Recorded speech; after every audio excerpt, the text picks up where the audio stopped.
Espíritu Santo y comenzaron a hablar en otras lenguas según el Espíritu les daba que hablasen. Padre, yo te doy la gracia, Señor, en esta noche por la enseñanza que hoy vamos a recibir de tu palabra. Yo ruego que nos bendigas a todos los que estamos aquí en esta vigilia. Bendice los que van a ver este video a través de las redes sociales y bendice la vida de los que van a oír el mensaje a través de la radio. Derrama de tu gloria, de tu espíritu, que fuego caiga sobre este lugar para que nuestras vidas puedan ser cambiadas, transformadas, Señor, en base a la enseñanza y a la experiencia que hoy vamos a tener contigo en este lugar. Te lo pedimos, Padre, en el nombre de Jesús. Amén. Siéntese, por favor.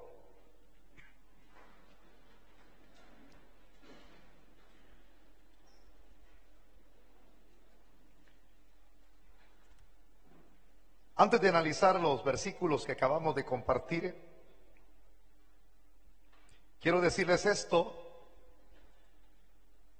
que esto que aquí se va a dar en el capítulo 2 es la respuesta a la orden que Jesús ya había dado a los apóstoles. Y esa orden que Él les dio, usted puede registrarlo y puede llevar sus apuntes porque es un estudio. Está siempre en el libro de los Hechos, capítulo 1, versículo número 4.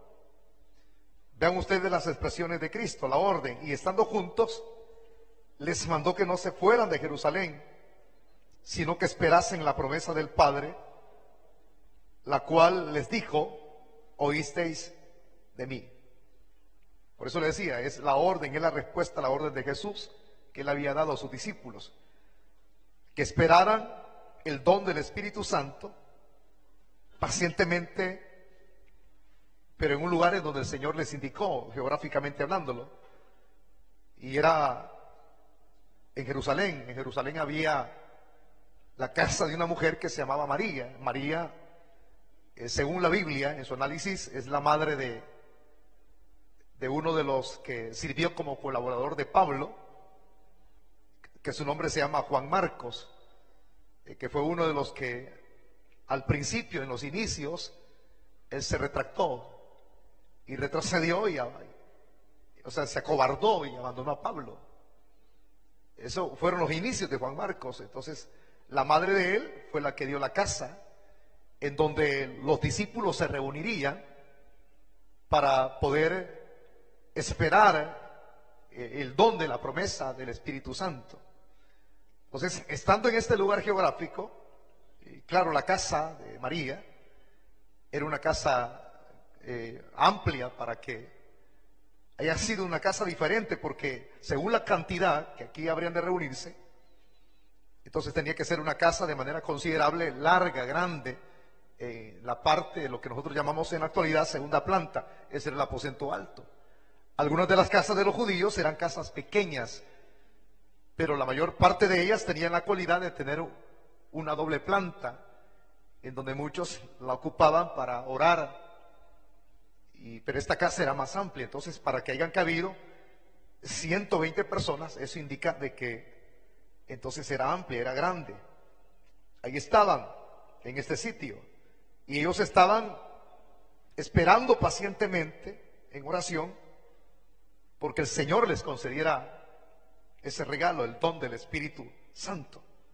Fíjense que hay una traducción, ya analizando los versículos, el número 1, que dice: cuando llegó el día de Pentecostés, estaban todos unánimes. Estaban todos unánimes. Hay una traducción, hermanos, según el versículo número 1, que reza de esta manera. Esta traducción del texto griego dice: cuando el día de Pentecostés se hubo cumplido, es decir, cuando se llegó el día número 50, la palabra 50 significa quincuagésimo. Cuando llegó ese día 50, entonces durante el periodo que ellos tuvieron de espera, todos sabemos que el día número 40, el Señor se lo llevó al Monte de los Olivos. Entonces ahí el Señor, en la presencia de ellos, el día 40 exactamente, el Señor comenzó a ascender a los cielos. Una nube le cubrió. Entonces ahí hubo una promesa de parte de los dos seres angelicales que hacían ellos viendo hacia el cielo, porque de la misma manera en que el Señor iba ascendiendo hacia arriba, de la misma manera un día volvería. Está hablando de la promesa del arrebatamiento de la iglesia, o como nosotros podamos llamarle, la venida gloriosa de Jesucristo a esta tierra. Entonces ahí lo importante es que ellos tenían que irse de ese lugar el día 40 para ir a la casa de María y reunirse con los demás hermanos, que ahí la misma Biblia da la cantidad, dice que eran 120 personas. Entonces ya estando allí, ellos tenían que comenzar, repito, a orar, a esperar pacientemente, y lo hicieron según el dato. Si se fueron el día 40, entonces significa que comenzaron a orar el día 40, y estuvieron hasta ese día, 10 días, en el aposento alto. Por eso le decía, el día número 50, el periodo se completó. El día 50 se completó. Es decir, que la espera, el periodo de espera que ellos tuvieron, llegó a su límite. Porque ahora que ellos habían llegado a un límite de espera, eso nos da a entender que el mismo día 50, 50, 10 días después de la ascensión de Cristo, lo que se daría sería una nueva era que comenzaba en la vida de ellos, una nueva experiencia para ellos y una nueva era después de ser llenos del Espíritu Santo. Entonces ya daba la lectura de lo que es el hebreo. Cuando llegó el día de Pentecostés estaban todos unánime juntos. Y veamos acá los siguientes aspectos importantes en esta experiencia, porque el relato lo vamos a llevar despacio. Dice el verso 2 que se dieron varias experiencias. Dice, estando ellos en ese lugar, unánimes juntos, de repente vino del cielo un estruendo como de un viento recio que soplaba, el cual llenó toda la casa donde estaban todos sentados. La primera experiencia que denotamos ahí es esta. De repente vino del cielo un estruendo de un viento recio. En el análisis, hermanos, usted puede hacerlo, ¿verdad? Como yo lo he hecho. Esto aquí vino de manera inesperada, porque la palabra de repente es algo que les llegó a ellos de sorpresa. O sea, con esto no estoy tratando yo de distorsionar el texto en el griego, ¿verdad? Sino tratar de ubicarnos. Ellos sabían que habrían de recibir la promesa, por lo que estaban encerrados ahí, orando, esperando pacientemente. Pero en el corazón de ellos no sabían el tiempo. Ellos no sabían. Ellos sabían que ya habían pasado 10 días, porque lo sabían. Pero podían seguir orando sin saber en qué tiempo el Señor mismo cumpliría su promesa. Eso no lo sabían ellos, pero que sí sabían que la cumpliría, porque Dios, cuando promete algo, lo cumple al pie de la letra. Entonces, para ellos esto, ese día 50, según la frase que se utiliza aquí en el griego, de repente vino, significa que fue algo sorpresivo. Y eso amerita que uno, repito, lo analice, hermano, porque si esta experiencia de espera tuvo su límite el día 50, 10 días después, ¿verdad? Y Dios nos sorprendió de la misma manera, así, de manera sorpresiva, como le llegó esta experiencia, una experiencia gloriosa, así será también de manera repentina e inesperada cuando el Hijo del Hombre venga por nosotros en las nubes, de repente. Por eso vale la pena el no definir hasta dónde va a ser nuestra espera, ¿Hasta qué tiempo nosotros vamos a perseverar? ¿Hasta cuándo nos mantendremos fieles? Hay que ser como los apóstoles. Hay que ser como ellos. Hay que esperar de manera paciente. Y cuando menos sintamos, el Señor nos va a sorprender. Así de la misma manera. De repente el Señor nos va a sorprender. Pero este sorprender de repente narra esta experiencia. Son varias. Dice que vino del cielo un estruendo como de un viento recio. Entonces la primera frase que voy a tomar es la palabra viento. Viento. Denote usted aquí la realidad de la experiencia.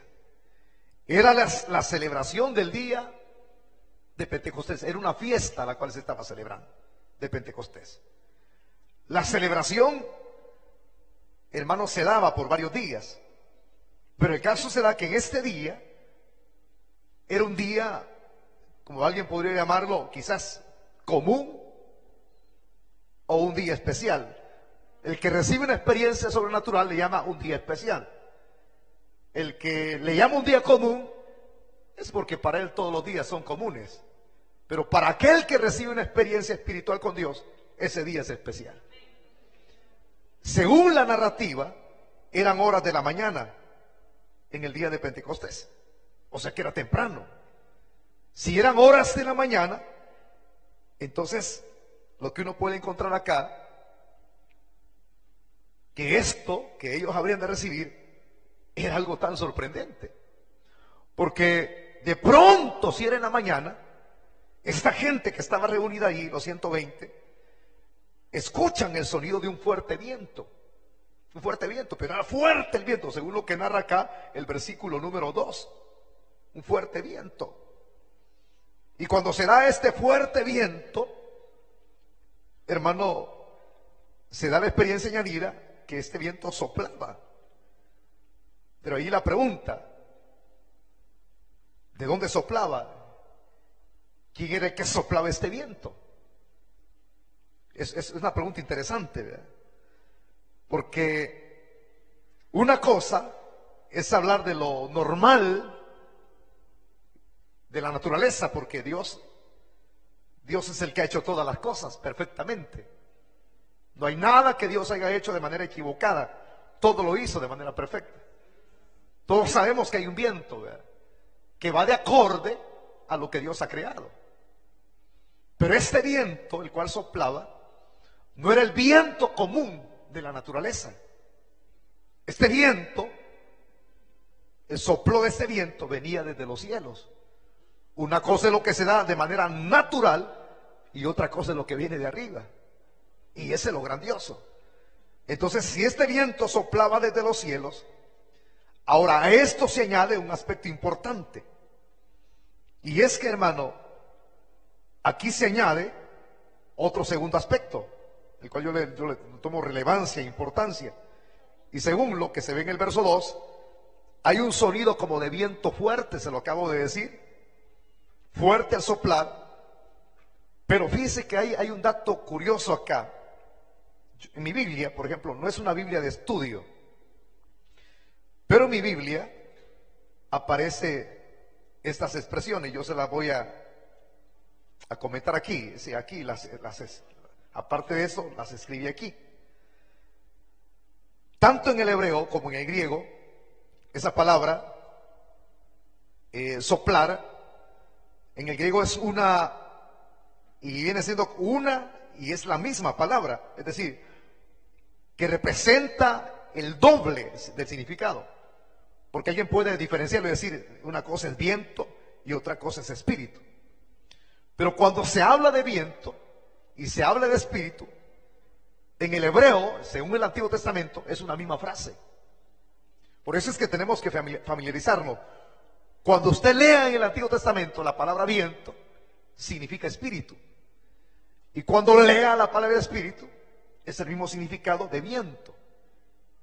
Entonces, esto se dio aquí. Esto se dio aquí en el versículo número 2. Como de un viento recio. Significa entonces que si se dio ese viento, significa que si era producido desde arriba, ese viento, significa que era el Espíritu Santo, hermano. el que ya estaba en ese lugar. Usted puede cerciorarse. Quiero que mueva su Biblia y vayámonos al libro del profeta Ezequiel en el capítulo 37. Ya lo hemos analizado en otras ocasiones, pero vale la pena el volver a leer este versículo. Ezequiel 37, vamos a leer varios versículos del 9 al 14, que reza de la manera siguiente.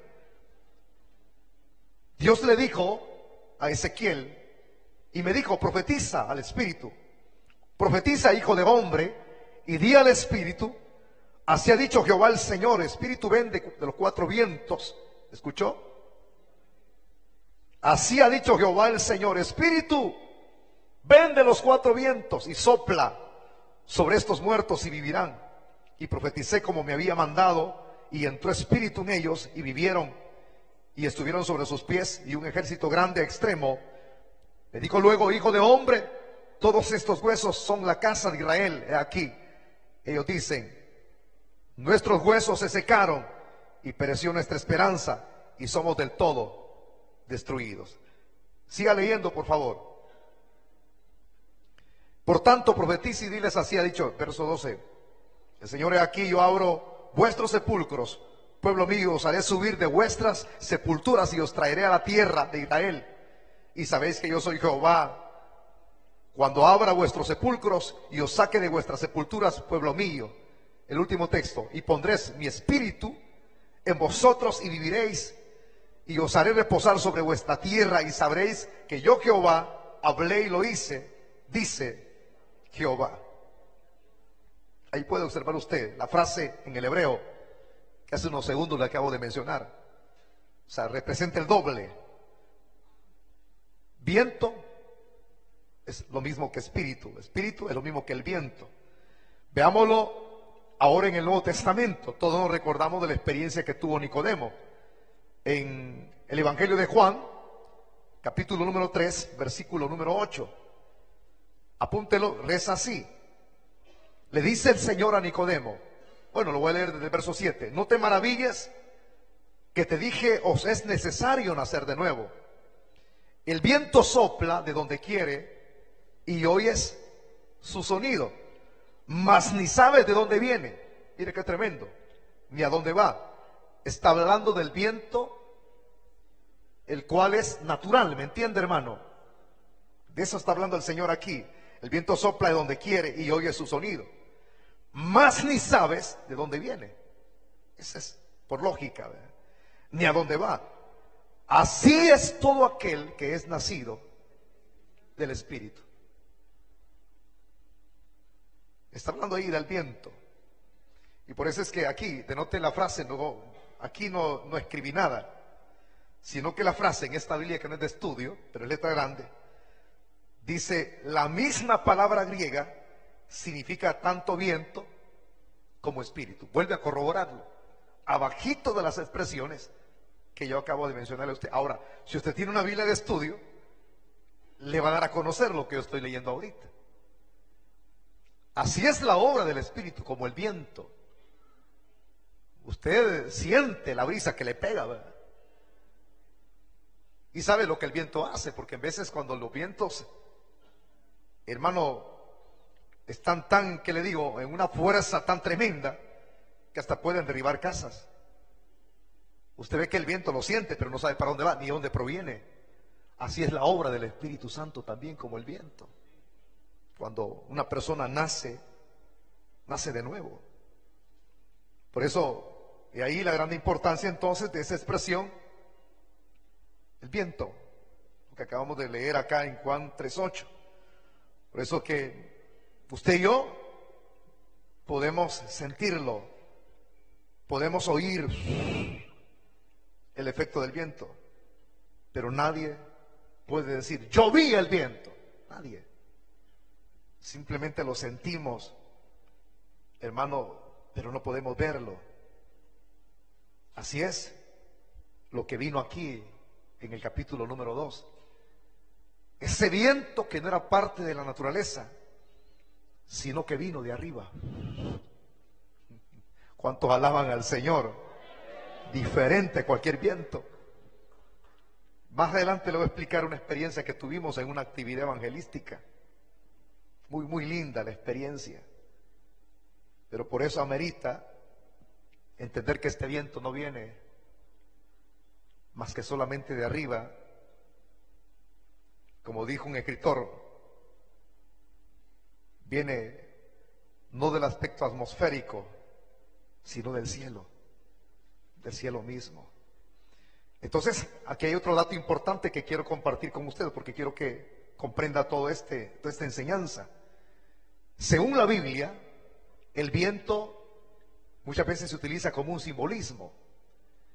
El viento simboliza el Espíritu Santo, como se lo leí hace unos minutos, y si simboliza el Espíritu Santo, entonces en ese ratito, quien llena la casa donde están sentados los discípulos, los apóstoles, es el Espíritu Santo. Dice, como de un viento recio que soplaba, el cual llenó, mire qué tremendo, primero que llenó toda la casa donde estaban sentados. Llenó todo aquel lugar donde ellos, o sea que no estaban de rodillas, hermano. ¿Cómo dice que estaban? Entonces en veces uno imagina cosas, ¿verdad? O dice cosas que no están escritas. Estaban de rodillas todos. O estaban con la mano levantada. Dice que estaban sentados. Estaban sentados.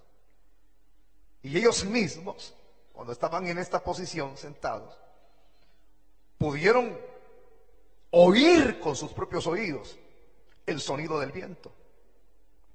Y eso, hermano, el sonido del viento es muy importante entenderlo aquí, porque aquí lo dice. Es eso, porque si hay un sonido, dice un estruendo como de un viento recio, lo oyeron, sonido. Dice que la palabra sonido del viento, lo que señala esa expresión es poder celestial. O sea, no era algo común o natural, sino era el puro poder de lo alto, el puro poder de Dios. Una repentina aparición tremenda, ¿verdad? Que nos habla aquí, la experiencia que los discípulos están teniendo. O sea, quiero que entienda esto. Yo le digo hace unos minutos a usted que sería en el día 50, fue esto, y que eso venía como a inaugurar una nueva etapa en su vida. Pero ¿cuál etapa? Es decir, que ellos entrarían a una etapa de lo sobrenatural, porque es algo sobrenatural, no visto por cualquier persona, ni sentido por cualquier persona. Y si alguien pasa a una etapa sobrenatural, un acontecimiento sobrenatural, un comienzo de ellos en lo sobrenatural, significa entonces que lo que vendría después de lo sobrenatural sería algo grandioso. Y eso es lo que se está dando aquí. Otro detalle que amerita que nosotros lo mencionemos también es lo escrito en el versículo 3. Dice que se les aparecieron lenguas repartidas como de fuego, asentándose sobre cada uno de ellos. Léalo despacio.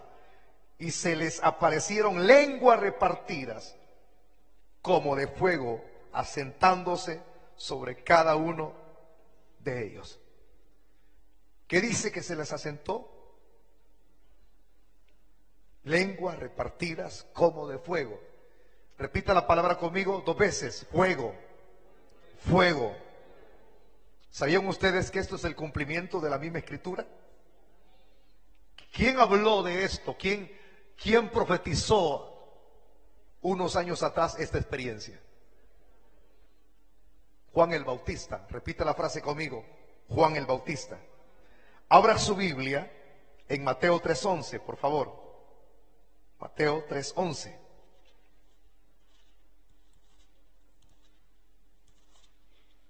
Y léalo conmigo. Juan dijo: yo a la verdad os bautizo en agua para arrepentimiento, pero el que viene tras mí, cuyo calzado yo no soy digno de llevar, es más poderoso que yo. Él os bautizará en Espíritu Santo y fuego. Lucas 3:16, vuelva a corroborarlo nuevamente. El Evangelio de Lucas 3:16. Apúntelo si usted no alcanza a leer conmigo, por favor, la cita bíblica. Lucas 3:16. Respondió Juan diciendo: a todos yo a la verdad os bautizo en agua, pero viene uno más poderoso, léalo, fuerte léalo, viene uno más poderoso que yo. ¿Qué dice Juan?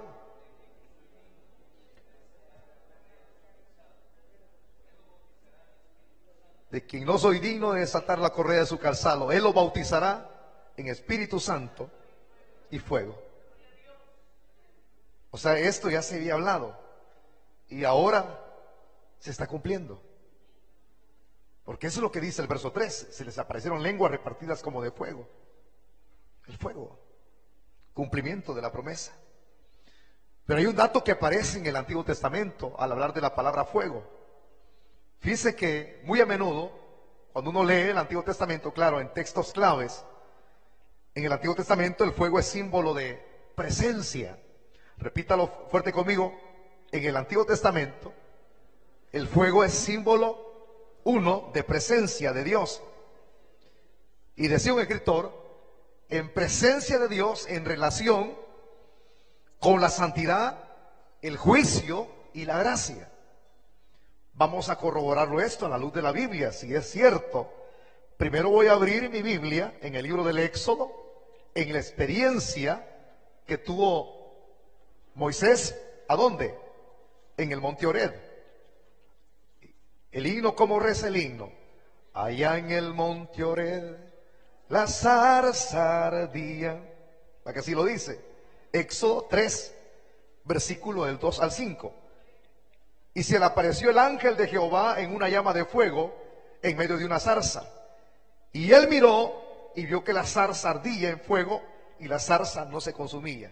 Entonces Moisés dijo, iré yo ahora y veré esta grande visión. ¿Por qué causa la zarza no se quema? Viendo Jehová que él iba a ver, lo llamó Dios de en medio de la zarza y dijo, Moisés, Moisés, y él respondió, heme aquí. Y dijo, no te acerques, quita tu calzado de tus pies, porque el lugar en que tú estás, tierra santa es. ¿Cuántos alaban al Señor? Entonces, yo le decía que en el Antiguo Testamento el fuego es símbolo de presencia de Dios, pero especialmente en relación con la santidad, el juicio y la gracia. Ya vimos lo que es la palabra aquí, lugar santo, santidad, en relación con la santidad. Pero ahora veamos otro pasaje de la Biblia que se encuentra en Primera de Reyes, capítulo 18, el versículo número 38. Primera de Reyes 18:38. Dice así el texto.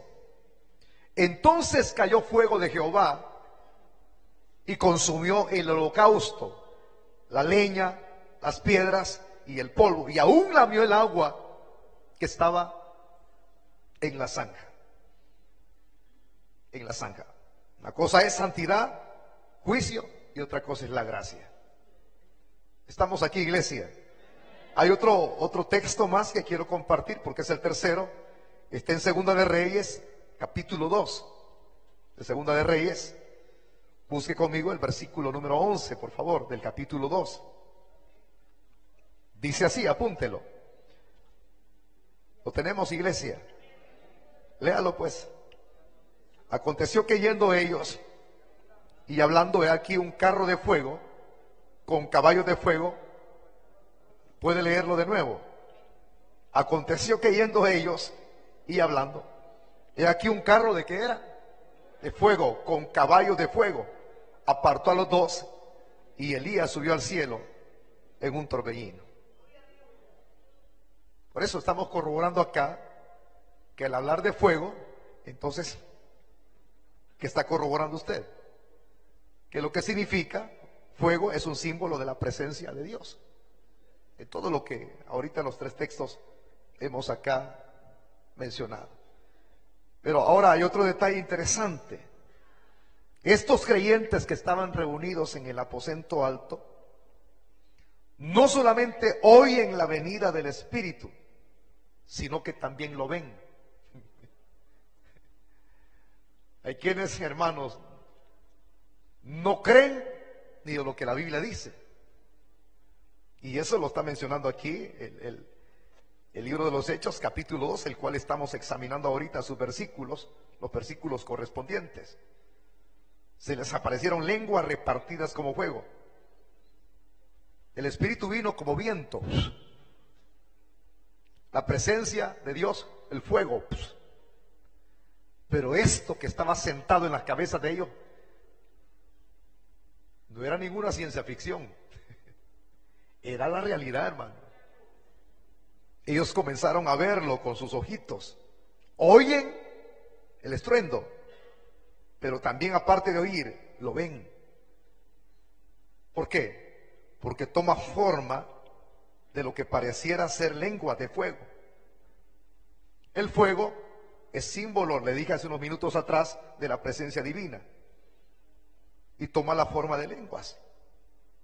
O sea que ellos ven al Espíritu Santo de manera, dígalo fuerte, lo ven de manera visible. ¿Por qué? Porque con esta manifestación externa que se está dando aquí, y viendo que está reposando sobre la cabeza de ellos, es una experiencia de las más grandiosas, hermano. Está reposando sobre la cabeza de ellos, encima de ellos, sobre cada uno de los creyentes. Por eso le decía hace unos minutos, esto no es ciencia ficción. O cualquiera puede llamarle, es una ilusión, ¿cómo le llaman ahí? Dice algún escritor, dice una ilusión óptica. Esa no es ninguna ilusión óptica, es la realidad. El fuego de Dios está sobre ellos. Las lenguas que estaban sobre ellos, en lenguas de fuego.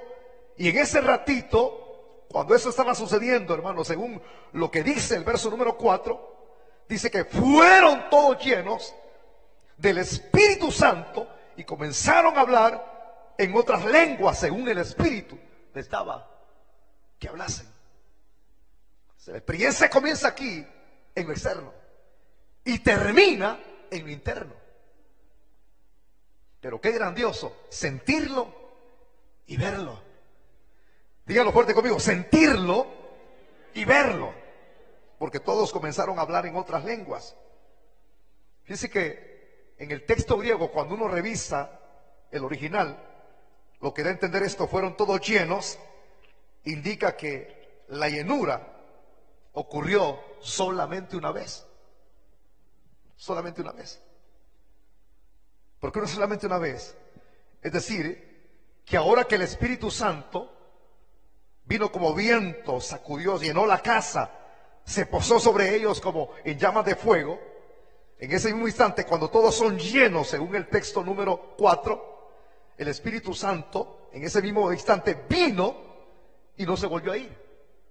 O sea, no era como la experiencia del antiguo tiempo, que venía de manera esporádica y luego se iba. Venía y luego se iba.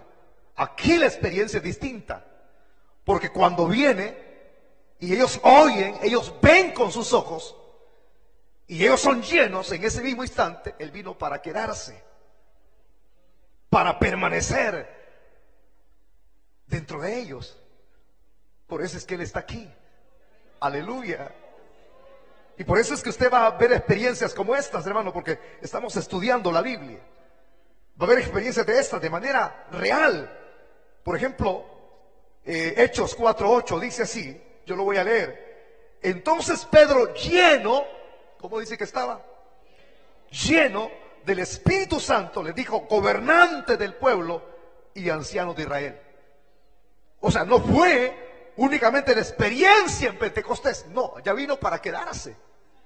Y por eso es que cuando ellos eran amenazados, ellos no andaban solos, ellos no andaban en su fuerza física.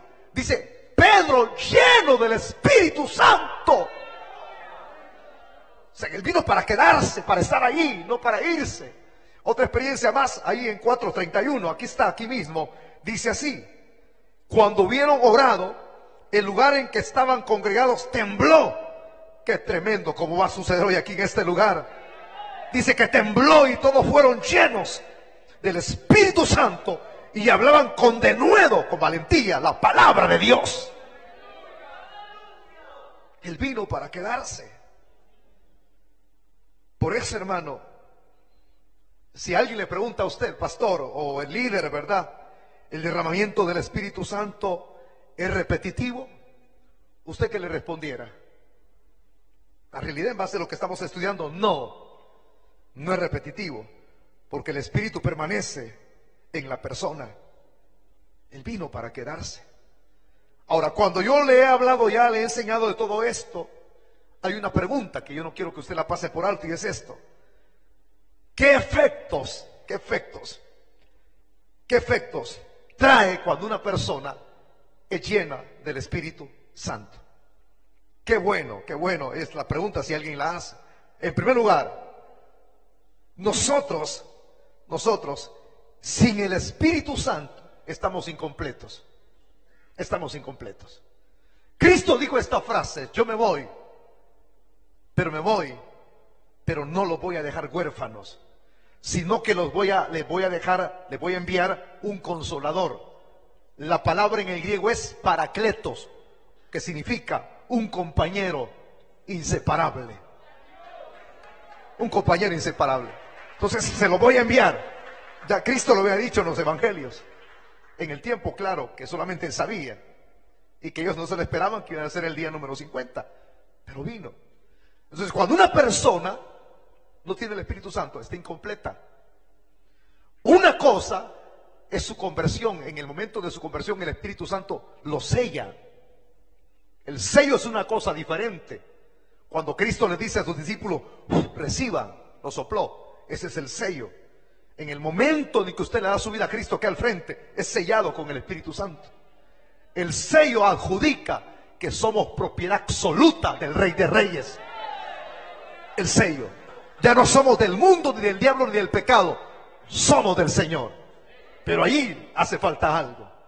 Y ese algo es la llenura del Espíritu Santo. Una cosa es el bautismo en agua y otra cosa es el bautismo en el Espíritu Santo. Entonces, cuando una persona ya tiene el Espíritu Santo, esa persona tiene efectos en su vida. En primer lugar, cuando una persona es llena del Espíritu Santo, el Espíritu Santo toma plena posesión del creyente. Por eso es que usted oía a Saulo de Tarso decir: ahora ya no vivo yo, mas Cristo vive en mí. ¿Por qué? Porque el Espíritu Santo toma posesión de nosotros. Y en segundo lugar, cuando el Espíritu Santo toma posesión del cristiano, del creyente, la persona se convierte ahora en un portavoz del Espíritu Santo. Se convierte en un portavoz. Entonces, si es un portavoz, significa entonces que para ser un portavoz del Espíritu Santo, el Espíritu Santo primero tiene que controlarlo. Segundo, lo capacita. Y cuando lo capacita, es cuando la persona tiene las experiencias que los apóstoles tuvieron. ¿Cuáles? De hablar con denuedo, con valentía. Hay un cambio total en la vida de la persona, que si antes era un cobarde, el Espíritu Santo, como lo capacita de verdad. Por eso les decía al principio, no son los institutos bíblicos, no son las universidades los que sacan hombres de Dios, sino el Espíritu Santo cuando los capacita y los llena. Entonces, si la persona se convierte en un portavoz, ya no tiene miedo. ¿Por qué creen que estamos aquí en esta vigilia si la situación está difícil en nuestro país? Hoy casi la mayor parte de congregaciones ya no hacen vigilias. ¿Pero por qué? Porque hay un miedo, porque hay un temor a la carne. Nos van a hacer algo, nos van a tocar, nos van a venir a asesinar, nos van a venir aquí a pegar a garrotazos porque estamos haciendo esto. La gente se siente ofendida. Pero ¿qué es lo que nos impulsa a seguir enseñando, a seguir predicando, a seguir en un liderazgo en las células, a hablarles a las personas de Cristo? Y no importa si hacer la sección de personas, aquellos que no lo tienen al Señor. ¿Qué nos impulsa? ¿Qué nos da esa osadía?